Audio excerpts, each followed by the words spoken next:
வணக்கம். நான் முத்துகிருஷ்ணன், பிசியோதெரபிஸ்ட். போற போக்குல ஒரு இன்ஃபர்மேட்டிவான வீடியோ பார்ட் 2.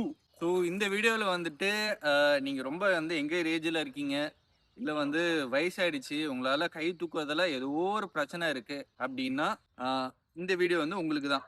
உங்களால கை தூக்குறதுல பெயின் இருக்கு, இல்ல உங்களோட ரேஞ்ச் குறையுது அப்படின்னா, மேஜரா 2 கல்ப்ரிட் இருக்கலாங்க. ஒன்று உங்களோட ஸ்ட்ரென்த் இஷ்யூஸ், இன்னொன்று உங்களோட ஸ்பேஸ் இஷ்யூஸ்.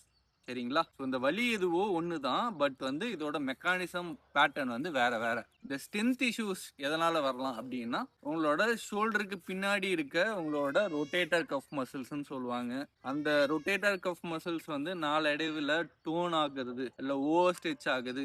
ஸோ அதனால ரப்சர் ஆகுது அப்படின்னா, உங்களோட மோட்டா பவர் குறையறனால உங்க கை தூக்குற திறன் குறையலாம். ரெண்டாவது, உங்க ஷோல்டர்ல இருக்க ஸ்பேஸ், உங்களோட ஜாயிண்ட் கேப்சூல்ஸ்ன்னு சொல்லுவோம். அது ரொம்ப க்ளூ போட்ட மாதிரி ஒட்டிக்கும், இல்லை ரொம்ப திக்கண்ட் ஆயிடும்.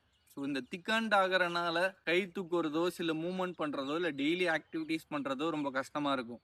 இந்த ரொட்டேட்டர் கஃபுக்கும் உங்களோட கேப்சூல்ஸோட பிரச்சனைக்கும் நம்ம எப்படி டிஃப்ரென்ஷியேட் பண்ணிக்கலாம் அப்படின்னு பார்த்தோம்னா, உங்களோட ரொட்டேட்டர் கஃப் தசை இன்வால்மெண்ட் இருக்கு அப்படின்னா, உங்களால ஆக்டிவா ஒரு அளவு தூக்க முடியும். பட் பாசிவா ஒருத்தவங்க ஹோல்ட் பண்ணி மேலே லிஃப்ட் பண்றாங்கன்னா ஈஸியாக அவங்களால அச்சீவ் பண்ண முடியும் அந்த ரேஞ்சை. பட் கேப்சூல்ஸ்ன்னு வரும்போது, உங்க ஸ்பேஸ் இஷ்யூஸ்ன்னு வரும்போது, ஸோ என்னதான் ஆக்டிவ் பாசிவா உங்க கையை தூக்க ட்ரை பண்ணாலும் அது ரொம்ப கஷ்டமா தான் இருக்கும், பெயின்ஃபுல்லாக தான் இருக்கும். ஸோ இதை பத்தி ஃபர்தரா மற்ற இன்ஃபர்மேஷன்ஸ் வேணும்னா என்னோட வீடியோவை ஃபாலோ பண்ணுங்க. தடாய், பை பாய்.